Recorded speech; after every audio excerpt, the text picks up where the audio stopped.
কুবেরের সাম্রাজ্য সমান চোখ ধাঁধানো ঐশ্বর্যে ভরা এক মন্দির। বহুমূল্য পাথর, আয়না খচিত স্তম্ভ, শ্বেত পাথরে মোড়া ইউরোপীয় মূর্তি, শ্বেত শুভ্র গম্বুজ আকৃতির প্রাচীন স্থাপত্য, এই সব কিছুই রয়েছে উত্তর কলকাতার এক মন্দিরে, যেখানে গেলে একটা সুন্দর সময় কাটাতে পারবেন আপনিও। সমস্ত তথ্য রইল আপনাদের জন্য এই ভিডিওতে। চলুন ভিডিওটা শুরু করা যাক।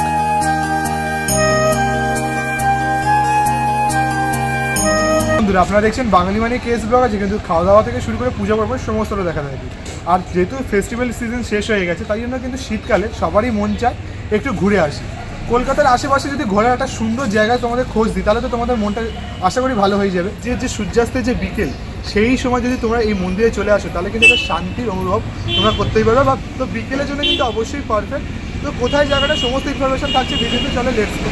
দেখতে পাচ্ছি যেমন চলে এসেছি গৌরীবাড়ি লেন। এই যে এটা হচ্ছে পরেশনাথ মন্দির, আর এখান দিয়ে তোমরা যখন প্রবেশ করবে তখন কিন্তু তোমরা এরকম দু সাইড দিয়ে অনেক চিত্রকলা দেখতে পাবে। দেখতে পাচ্ছি পুরোটা কিন্তু যে জৈনদের নিয়ে যে চিত্রকলা, সেটা তোমরা দেখতে পাবে এখান দিয়ে পুরো রাস্তা জুড়ে। এইদিকে একটা মন্দির, এইদিকে একটা মন্দির, সামনে আর একটা মন্দির আছে। মানে টোটাল 3টে মন্দির তোমরা এখানে আসলে দেখতে পাবে। দেখো পুরোটা কিন্তু এখানে যেমন ছবি রয়েছে, ছবির সাথে সাথে কিন্তু এরকম নিচে লেখা দিয়ে কিন্তু বুঝিয়ে দেওয়া রয়েছে ছবির যে অর্থটা। আমাদের কাজের চাপে পিসফুল যদি লাইফ একটা চাও, তো কিছুক্ষণের জন্য কিন্তু তোমরা এই জায়গাটা তোমরা অবশ্যই ভিজিট করতে পারো। তো তোমাদের জানিয়ে রাখি, এই সুন্দর অসাধারণ জায়গা তোমরা কীভাবে আসবে। তোমরা যদি বিধাননগর থেকে আসো, মানে শিয়ালদা থেকে তো মেন লাইনের যে ট্রেন, সেটা ধরে তোমরা চলে আসতে পারো বিধাননগর থেকে কিন্তু তোমরা অটো পেয়ে যাবে পরেশনাথ মন্দির আসার জন্য। তাছাড়া যারা যদি শিয়ালদা দিয়ে আসতে চাও, তারা কিন্তু অবশ্যই শিয়ালদা থেকে বাস পেয়ে যাবে মানিকতলা ক্রসিং যাওয়ার জন্য। মোটামুটি বলে উঠবে মানিকতলা ক্রসিং যাবো। তো মানিকতলা ক্রসিং থেকে মাত্র কিন্তু 5-7 মিনিটে হাঁটা পথে চলে আসতে পারবে পরেশনাথ মন্দির। তাছাড়া তো আমি ডেসক্রিপশনে এখানকার গুগল ম্যাপের লিঙ্ক দিয়ে দেবো। তাছাড়া যে কোনো কাউকে জিজ্ঞাসা করে মানিকতলা ক্রসিং থেকে যে পরেশনাথ মন্দির যাবো, তাহলেই কিন্তু দেখিয়ে দেবে পরেশনাথ মন্দির। মাত্র কিন্তু 5-6 মিনিটে হাঁটা পথ মানিকতলা ক্রসিং থেকে। বাস করে চলে আসো, একটা সুন্দর বিকেল কাটানোর জন্য একটা শান্তি মানে জায়গা যদি ঘুরতে চাও, তাহলে কিন্তু অবশ্যই ভিজিট করতে হবে কলকাতার এই পরেশনাথ মন্দির। এটা কিন্তু মেন এন্ট্রান্স রয়েছে, যেটা পরেশনাথ মন্দিরে যাওয়ার জন্য দেখতে পাচ্ছি। দুদিকে কিন্তু সিংহদ্বার রয়েছে। আর যেটা বলছিলাম, এখানে কিন্তু মেন মন্দির পরেশনাথ মন্দির, যে শীতলনাথজির মন্দির, এটা মেন। আর এদিকে একটা মন্দির রয়েছে দেখতে পাচ্ছি, এই একটা মন্দির। আর তার ঠিক এর পাশে দেখতে পাচ্ছি লাল কালারে দাদাজির মন্দির। 3খানা মন্দির তোমরা কিন্তু উপভোগ করতে পারো। এটা হচ্ছে মেন মন্দির, যেখানে কিন্তু পুরোটা কাঁচ আর মার্বেল পাথর দিয়ে কিন্তু খুব সুন্দর করে ভেতরটা সাজানো রয়েছে। আর একটা শান্তি তোমরা এখানে আসলে অনুভব করতে পারবে। চলো ভেতরে প্রবেশ করি। তোমরা কিন্তু এখানে আসলে একসাথে কিন্তু 3খানা মন্দির তোমরা উপভোগ করতে পারবে। মেন মন্দির তো রয়েছে পরেশনাথের মন্দির, যেটা শীতলনাথজির যে মন্দির। তাছাড়া কিন্তু এখানে আরও 2টো মন্দির আছে, সমস্তটা তোমাদের সাথে ঘুরে দেখাবো। আর 3টে মন্দিরের কিন্তু টাইমিংও রয়েছে, কিন্তু সকাল 6টা থেকে দুপুর যে বেলা 11টা পর্যন্ত, কিন্তু 11টা সাড়ে 11টা পর্যন্ত খোলা থাকে। আর তাছাড়া কিন্তু বিকেলবেলা আবার 3:30 থেকে রাত্রি 7-8টা পর্যন্ত খোলা থাকে। সমস্ত ডিটেলস আমি ডেসক্রিপশন বক্সে দিয়ে দেবো। 2-3টে মন্দিরে কিন্তু টাইমিং একই রয়েছে। তোমরা অবশ্যই আসলে 3টে মন্দির কিন্তু একসাথে ভিজিট করতে পারো।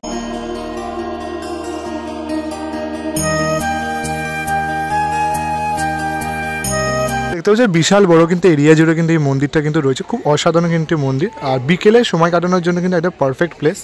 নিজের বন্ধু, নিজের বান্ধবী বলো বা ফ্যামিলির সাথে কিন্তু চলে আসতেই পারো। মন্দিরটা খুব অসাধারণ মন্দির, একটা শান্তির পরিবেশ কিন্তু তোমরা এখানে বিরাজ করছে। 1867 সালে এই মন্দিরের প্রতিষ্ঠা করেছিলেন শ্বেত বদ্রীদাস। মন্দিরটি 23তম জৈন তীর্থঙ্কর পরেশনাথকে নিবেদিত, এবং তার নাম অনুসারে এই মন্দিরের নাম হয়েছে পরেশনাথ মন্দির। জৈন ধর্মের মানুষদের কাছে এই মন্দিরটি খুবই পবিত্রতম। শুধু মন্দিরের সৌন্দর্য নয়, আধ্যাত্মিক পরিবেশও আকর্ষণ করবে আপনাদেরকে। অনেকেই ঘুরতে আসেন এই মন্দিরে। মন্দিরের কারুকার্য ও পরিবেশ প্রথম দর্শনেই আপনাকে মন্ত্রমুগ্ধ করে তুলবে। মন্দিরটি তৈরি হয়েছে মার্বেল পাথর, কাঁচ, আয়না এবং ইউরোপীয় ধাঁচের মূর্তির সমন্বয়ে।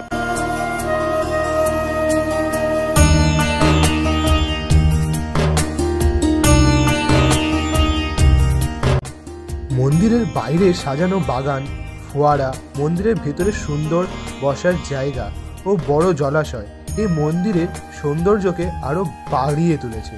জলাশয়ে আছে মাছ, কচ্ছপ, যেগুলোকে ভগবানের প্রতীকী বলে মনে করা হয়। বিশেষত আসল মন্দিরের ভেতর প্রবেশ করলে দেখতে পাবেন পুরোটা আয়না, কাঁচ দিয়ে তৈরি, আর এত সুন্দর কারুকার্য করা, যা আপনাদের মন জয় করে নেবে। আপনার প্রিয় বন্ধু হোক, প্রিয় মানুষ হোক বা ফ্যামিলির সাথে একটা সুন্দর সময় কাটানোর জন্য এই পরেশনাথ মন্দির খুবই গুরুত্বপূর্ণ।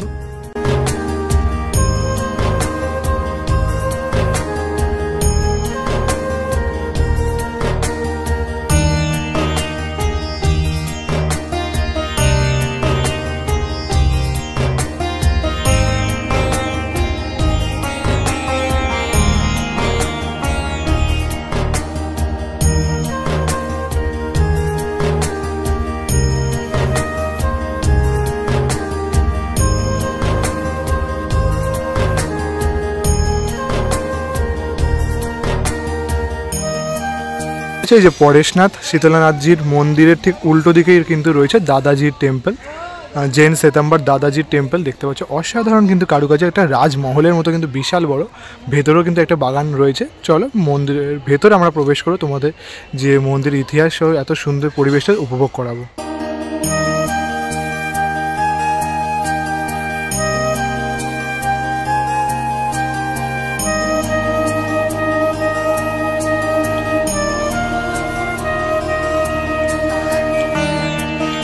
এই যে দেখতে পাচ্ছ যেটা মন্দিরের যে টাইমিং 6:30 দিয়ে 11:30, ইভিনিংয়ে 3:30 দিয়ে 6:30 পর্যন্ত কিন্তু এখানে সময় রয়েছে। তিনটে মন্দিরে কি একই কিন্তু সময় রয়েছে, কোনো চেঞ্জেস নেই। চলো মন্দিরের ভেতরে আমরা প্রবেশ করব। দেখো কতটা সুন্দর কিন্তু এখানটা সাজানো রয়েছে। চলো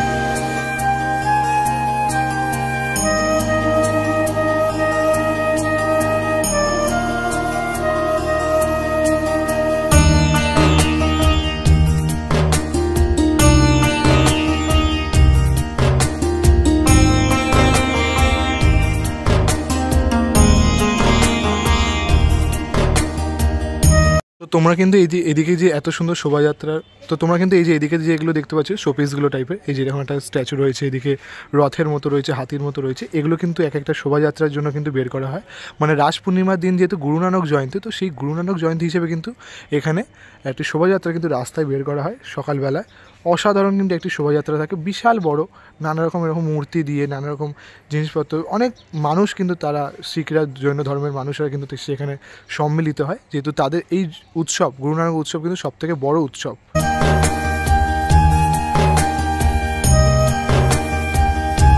এই যে পরেশনাথ মন্দির ঠিক পাশেই রয়েছে চন্দ্রনাথ প্রভুজির মন্দির। চলো আমরা এখানে প্রবেশ করি।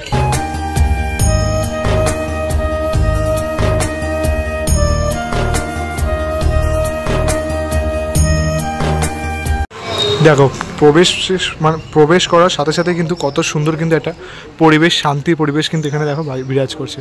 এটা কিন্তু পাখির আওয়াজ যে কলরব, সেটাও তোমরা এখানে আসলে শুনতে পাবে। দেখো দুদিকে এত সুন্দর গাছপালা দিয়ে ভর্তি, আর সামনের মাঝখানে রয়েছে মন্দিরটা, অসাধারণ লাগছে।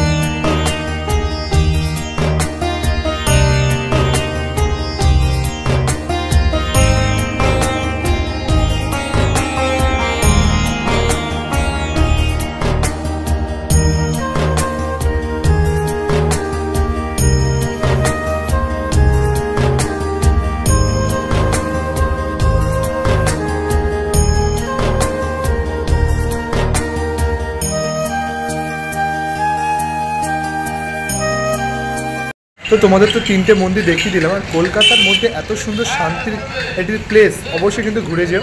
তোমাদের ভিডিওটা কেমন লাগলো অবশ্যই কিন্তু জানিয়ে দিতে ভুলো না।